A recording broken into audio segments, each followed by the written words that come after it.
Hey, look at Randy Orton slithering. Oh, watch out, watch out, watch out, watch out! KO! Here's the cover.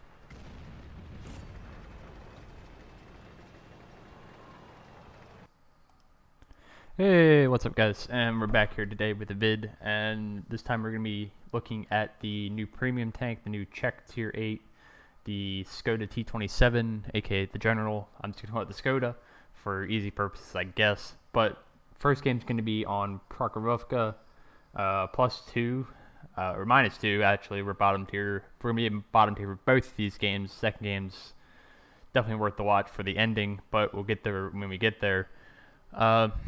So let's just dive right into this tank and what's it about, honestly. If you've played the Czech medium tank line up to the tier 10, then you're familiar with the tier 9 and 10 having autoloaders, and so does this one.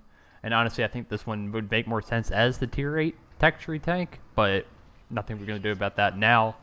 So this thing gets a 3-shot autoloader, as you can see on the screen right now. So it's very similar to compare to something like the Ragnarok. It's the immediate comparison it's going to kind of gravitate towards. Is this thing better than the on the same playing field as the Ragnarok? No, not at all. But is this necessarily a bad tank? No, I don't think so either. I don't think it's a great tank. I don't think it's a bad tank. I think it's a good tank, a solid premium if you're looking for a Czech crew trainer that's not the tier 6, and it's definitely a lot better than the tier 6 tier for tier, I think. So and I should say the 3-shot autoloader is an 88mm, so it has 240 alpha, and that has some perks but also some benefits or some definite drawbacks. You're going to see one of those drawbacks in this game in a little bit, but we'll get there also.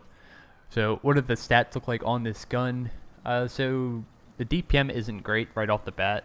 It's about 1500 base, which is not great at all, but it is an autoloader, so maybe the DPM shouldn't be that fantastic. But it did get a little bit some buffs from the PC version that we have here. So I'll kind of go over those initially. So basically, hit points the same, view range is the same at 380 meters. Top speed on this bad boy is 50 kph, which you do reach easily most of the time. 900 horsepower on the engine. Power to weight ratio was changed a little bit of a nerf there. It went from 22.69 on PC to 22.5 on our version. So a little bit of a change there. So the gun, standard rounds AP has 202mm of pen for 240 alpha. Again, 3-shot autoloader, so 720 alpha per clip, which can make it a little bit difficult to kill tanks, I've found, to really secure kills on tanks that are more than, not 2 shots, honestly, especially if they're like around that 800 hit point total. It's kind of frustrating because if you don't high roll, they get left alive instead of getting taken out of the game. So the premium round, the APCR, has 242mm of pen on it, and then the HE has 44. And the 242 isn't fantastic. Something like the Pershing at the same tier has 258, I believe. So not spectacular by any stretch of the imagination, but it's okay. It's just okay. So kind of what you're dealing with here with this tank is a lot of just stuff that's okay to good. Nothing super fantastic, at least in my opinion so far, that I've noticed. So look a little more into it. Reload got a slight reload nerf coming over to our version. It's 24 seconds on the PC variant of this tank. It's 25 seconds on our version.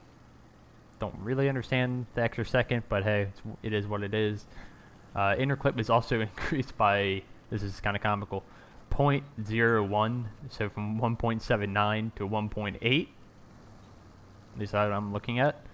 But it did get buffs to both its accuracy and aim time. So the aim time went from 0.38 to 0.35 on the accuracy there, which is a pretty significant buff to the tank's accuracy. And you can definitely kind of feel it when playing it, though the AP rounds are a little sluggish, at least in my opinion. From what couple past games I've been playing the past couple days, is that the derpy nature of the AP. If I look at the shove velocity on them, let me look. It's still 1,050, which isn't. It's actually okay. Just for some reason, the AP rounds feel a bit. They don't always do damage. It seems like. I guess that's maybe the nature of low caliber guns with lower pen like this, 202. It's still pretty average pen wise for this tier. But you can definitely feel the 8.8 does a lot of critical hits, especially on tanks like tracks and such, and you can find yourself having issues tracking tanks, and so we're going to get to that, and we've just approached Saving Private Ryan levels of tank warfare as this Malbreaker or VK just goes right over the railroad tracks like it's the final battle from Saving Private Ryan. But yeah, we're going to have an issue with him in a second based off the caliber of my gun and if I'm able to track him, and that's going to be an issue. The module damage on this thing isn't great, and again 240 alpha on an 8.8 standard, but at this tier it's going to be a kind of an issue for tracking stuff like that coming towards us, and he is coming right towards us, so we're going to have to deal with him sooner rather than later. As you see, this game we've kind of taken up more of a spotting position now, not doing damage so much, and here he comes. We put one shot into his track to try to track him in place. The second one does nothing. For some reason we go for the other track and does nothing again. He puts a shot into us, and then we hit him slightly and it tracks him then. I don't know what to tell you there, but now we're able to just use our mobility and just kind of keep away from him, keep his gun away from us, and there's no arty in this game, so we don't have to worry about that. But it's a really good illustration of this tank's lack of punch in terms of like tracking ability and what it can make up for in mobility. We're able to easily flank that VK once he did crest. But it is a good example of where this tank may struggle, for example. So pretty good highlight there, I like to point out. Let's get back in the stats a little bit. I don't think there's much else to cover. Aim time, I guess, was before I went on a tangent, went from 2.2 on PC to our version has 2.1 second aim time. So it got a slight DPM nerf, I guess. I don't really agree with that, but it's not the biggest loss in the world because you are an autoloader, so you can just dump 3 shots into people. But you do get some better gun handling, which is always nice, because it's always nice when your shells that you fire actually hit, and that is a benefit. Rather than just reloading faster and then they all miss. So I will take the more accurate gun for a slight reload nerf. Nothing huge. As this game is coming basically to an end. And I did compare this thing to the Ragnarok at the same tier, which has 320 alpha per clip. And it's a very tough thing to compare it to that tank, because that tank is easily in the running for one of the best tiers in the game. And easily one of the best premium tanks in the game, right there with the Dragon at tier 8. So it's very, very difficult to compare this to that, as we finish off the Jaegeru and finish off that game on proc with a nice just over 6k combined. So very, very nice game, actually bottom tier, as we get our only kill of the game. But as you can see, we pick up 3,500 damage, about 2,800 assists, exactly 2,800 assists, I should say. 1,700 base. We're rocking a ×2 silver multiplier, so before you jump the gun and say, wow, that's a lot of silver this thing makes, no, that is not the average silver you're going to make in this thing. Most tier 8 prems, if you have a decent game, it's going to be over 100k. This thing doesn't have the best bonus, I don't believe. I don't know where to find that on the crew thing. Unfortunately, I don't have that for you, but somebody did say it wasn't the best. So kind of keep that in mind. It's not the best silver maker, but honestly, it's a good career trainer. As we jump into the second game of this video, and the one I'm going to talk more about the gameplay, I think, than the actual tank. As you see, we're heavily bottom tier once again on El Haluf. And this game, we're going to be very, very much a supporting, playing that supporting role in this thing. And that's kind of what this tank excels at. I think it would really excel in a platoon. I had to play it solo most of the time. I think it would really excel in a tier 8 platoon, where you have some other tanks that can constantly put out fire, and this thing can come in and just help out, thumping that clip every once in a while. Versus trying to play this thing solo. If you're got friends or such, this would be a really good tank to rock with them. Personally, I think. But like I said, what this tank is about: autoloader, quick, maneuverable. Well, not maneuverable, quick. Pretty. Not pretty. It looks kind of good. I do like that. I do appreciate that from Wargaming, I suppose. Is this tank doesn't have some crazy skin on it. I don't understand why it's called the General. I don't really care. But it definitely does look good, I think, the skin. I really wish we'd had more tanks like this that come out that are skinned in this variant, not some crazy whatever. I don't know. Not going to go into other topics, but we're pushed up on this kind of standard position for El Haluf. Usually the spot I go to is we put our first shot into the T95 E6 cupola, and that's a really, really easy shot, and now he's just YOLOing in, because that's what E6s do, apparently, and they have a lot of tanks here. I don't have any chance of staying here if I don't get some support. I can't really run, because I'll get probably shot in the butt, and at this point I'm just praying that they don't charge down, and they don't just come and wipe me out. I'm hoping that I have some supporting fire from these guys as I try to get their attention that, hey, I could really, really use some assistance here from somebody. And it's just kind of the nature of the beast being bottom tier like this, is that I don't really want to take hits. I don't have the armor. This thing has no armor, by the way, to really speak of. And that's kind of the trend with the checked mediums, that they're kind of paper tanks that have autoloaders.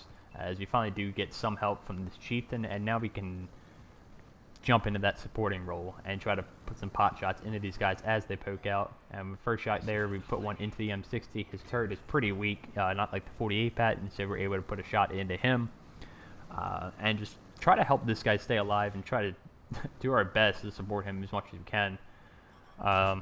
So this thing also, I should say, has, I think it's 8 degrees of gun depression.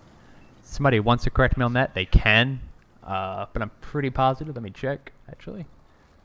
Yes, it does. It has 8 degrees of gun depression and 20 degrees of gun elevation. So, not terrible. There are tanks with better gun elevation than this, but the gun depression is pretty good. Again, not bad, but not like super fantastic like STA2 levels or anything like that, or Japanese mediums. But very, very solid. And you can really make use of that on ridgelines like this, especially when you're fighting all tanks that have gun depression as well. It can be a little rough if you're able to put one to that Patriot, and that's one of the tanks that we can actually stand somewhat of a chance against in this matchup in a one-on-one. But unfortunately, we're going to be in a much, much stickier situation in a bit in this game, as our chieftain's kind of taking a beating. I'm kind of surprised at that, just because of his gun depression. I would think he would actually be able to poke up fairly without harm, unless they're hitting his cupola, which is completely possible. But right now, this hasn't been that exciting, but this is what we have to do. I can't be over to the right where my other teammates are at, because that just makes no sense. The other side of the map is not where the fight is at. This is the crucial area. I have some support behind us as well, I know that. And I just got to try to stay here and make it look like we have more numbers than we truly have. This is also kind of this is kind of a new tank. So I'm kind of also playing into maybe these guys don't know what this tank has gun-wise. So maybe a little bit of fear factor, even though I am a tier 8, they don't know maybe what they're facing here when they see this tank yet. So kind of playing into that unknown a little bit maybe. And just trying to make it look like there's more than just me and this chieftain here. And just kind of keeping these guys at bay, as our guys on the right are actually winning that, which is surprising. Usually that's not the case in that situation. When the map kind of plays out like this, but they're not going to win for very long. But they actually do hold them off fairly long enough. That one I really think should have been. It did not. That would have been pretty helpful actually later in the game, I think. But we'll get into that hopefully soon. So one thing that is beneficial that's happened so far this game is not that, as our chieftain dies, they've lost the other tanks on the other side, and now it's only just me spotting a Valor 4202 and an M60, which is not ideal in a tier 8 tank. Not at all. I definitely don't want to be in this situation, and now before they kill this low, I don't know what does sound like that, it's time to get out of here and push around to the other side. As you pick the perfect time. If you see the 4202 or Patton, one of the two medium tanks is pushing down now, and we would have stood no chance against those guys. They're like full health basically.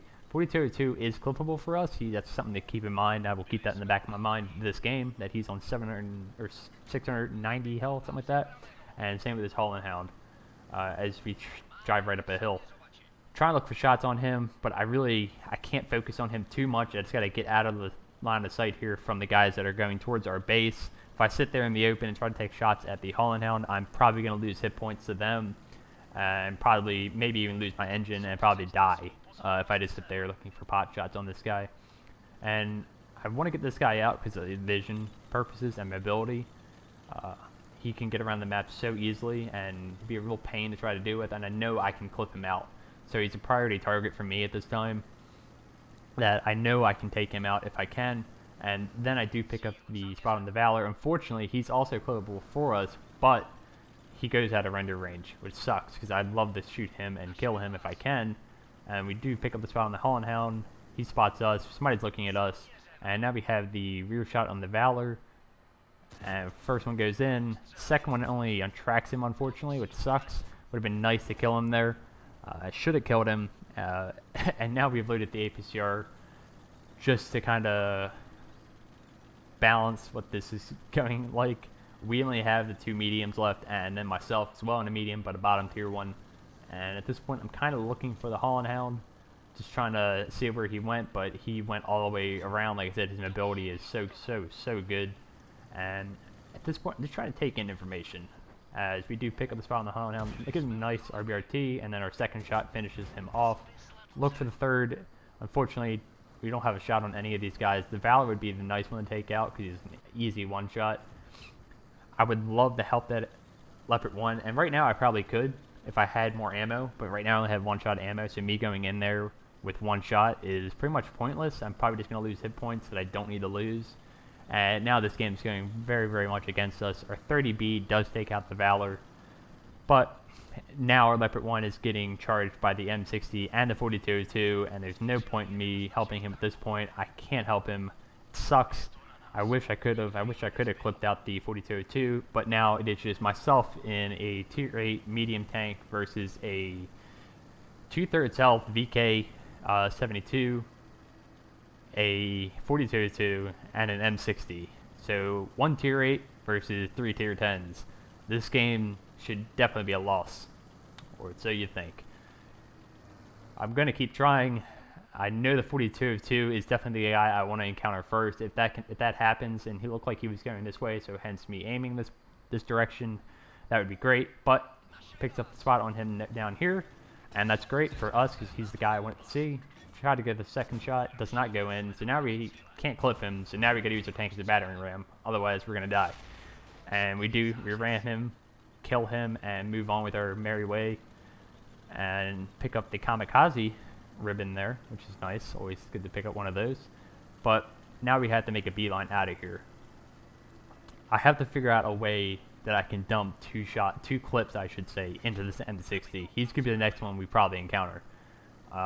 So the best way to try to do that is try to get as much distance and find a position that I can ambush him from, hopefully. Making use of hopefully the bushes. And I do spot him here. I actually outspot him, which is very surprising. I know I have a good crew in this, not a great one. I think it's about 8 perks. But the M60 base view range is like 420. This one's 380 meters. So that's actually impressive that I outspotted him. But we will take it as we drive into some rocks. You know, just a good measure. Test out the endurance, the toughness of this tank. But I know right where the position I kind of want to be at is. I'm kind of scouting at this point. I'm just looking to see if VK maybe is going through the middle, just to try to get some more information on where they're coming from. So at that point, I'm kind of figuring the VK is going all the way up and around, not through the low ground. So it's kind of good for us. It means he'll probably be a while if the M60 pushes in too aggressively. And I always remember this position on El Louf. There's another one that's similar on the other spawn, but this one was closer for us. I actually knocked down that tree on purpose to give myself some more cover, some more foliage to hide behind. I'm hoping I can ambush him coming up this way using the foliage as cover, and hopefully get a reload in. And sure enough, we spot him. He doesn't spot us again using the bushes, but unfortunately he's going all the way around this way, which is sort of an issue. I don't want to be in that position. I don't want to take unnecessary damage if I don't have to. Get behind the ridgeline. I'm spotted. First one misses. It's very unfortunate. Second one tracks him and does that. And then our last one somehow doesn't pen either, excuse me. And that leaves him on 724 health, which is nearly perfect, but that means we have to high roll at least on one of our shells, hopefully, and not low roll too much on the others. Because again, the clip potential on this tank is 720. So what we're going to have to do is roll 724, and can we do that? And what we need is him to come up and over us. He could play this really smart and just sit on the ridgeline and farm us, but he's going to come in overconfident. Tier 10, I'm in a tier 8, ha ha ha. And I put them all in, they don't go in, but he obliges with the ram. And that's our second kamikaze of the game on a tier 10 medium tank. And we've now brought this back down to a very, very manageable, quote unquote, against a tier 10 German heavy tank that is on 2/3 of its health still, and we only have 720 alpha. So at this point, they know I'm in that position, and now I'm betting on him coming right up where that M60 was, and hopefully I can kind of play on that and get into a different spot and hopefully catch him in the side. That's kind of my plan here. But this end game has gone perfectly. This has gone exactly what I wanted. Catch 4202 out first, get the M60 out in the open first, ambush him, get a couple shots into him. Fortunately, could have had some more shots into him. That pen, that would have been much nicer. Maybe could have killed him before he even ran me and had more health. Maybe even before he got a shot into me, to be fair. But sometimes RNG just says no. And it would have been nice, actually, because then we could add more of these APCR rounds for the VK. And the APCR only has 242 millimeters of pen, so realistically that's still not enough. All these tanks that I'm fighting all have that or more easily as we spot the VK, use this little bush. Again, nice position. I didn't really know about this. I just kind of saw it and was like, that may be a good spot to catch him in the side, catch him in the open. You can see he's clearly confused. He's like, is he up ahead of me? Where's this guy spotting me from? And then he just keeps going. I'm just waiting for the opportunity, and there we go. We should start firing soon. There we go. Put one in, put two in, ammo rack him. Third one we just kind of snapshot. That's fine. We probably would have had to reload another clip anyways because we only have 4 rounds left, so we only have one full mag of APCR remaining. As we've dumped one into him, we kind of do a little juke there, acting like we're going around, and then we turn back around and go up around this way and see if we can't hopefully get in his mind a little bit, and hopefully he'll be kind of chasing us. As you can see, the time is ticking down. We only have 1 minute and 14 seconds left to try to win this game, or do our best to try to win this game. And so far, this is a great result regardless of the outcome. It's 3,700 damage, a couple hundred assisted. El Louf's not a great map for getting assisted, to be honest, most of the time. But looks like it's actually worked here. He's not up over in this area, as we kind of are just knowing around this ridge line, seeing if we can't pick up the spot, seeing if he's over here in the same position, and then we pick up the spot on him, and there he is. First one, that was a bad shot. That was bad. RBRT'd and just didn't aim at all. So we could have actually done another shot of damage into him quite easily and maybe set off his ammo because we know we hit it earlier, or go for a fire because you know those German tanks just love the burn. At least you shoot him in the engine, they love to do that. So we were able to dump another clip into him, and now we have to load the AP. By the time we reload, we're only going to have 5 seconds left, and honestly I should just probably wait and just see what the hell what happens. in terms of the damage counter on who's going to win this game, but I'm Mr. Risky and I'm just going in, but the game's over, 0 seconds left, and that's how we win. So I'd like to have killed the VK. Obviously, that's a more satisfying victory, but going 1 versus 3 in a tier 8 medium tank against 3 tier 10 tanks and winning is very, very satisfying, to say the least. So pick up 2,000 base XP, 3 kills, 4,200 damage, only a couple hundred assists again, and pick up the W, which is always very, very nice. And it should be 2 kamikaze. You only get 1 medal, but can I say this is the best tank ever? No. But do I say it's a really solid tank? Yes. And if you need a Czech crew trainer, this is probably a good one for you, and it gets you in the mindset of playing like the Czech tier 10 and tier 9 medium tanks. So if you're looking for that, it's definitely a tank you want to look at. So hope you guys enjoyed, and I will catch you next time. See you. Peace.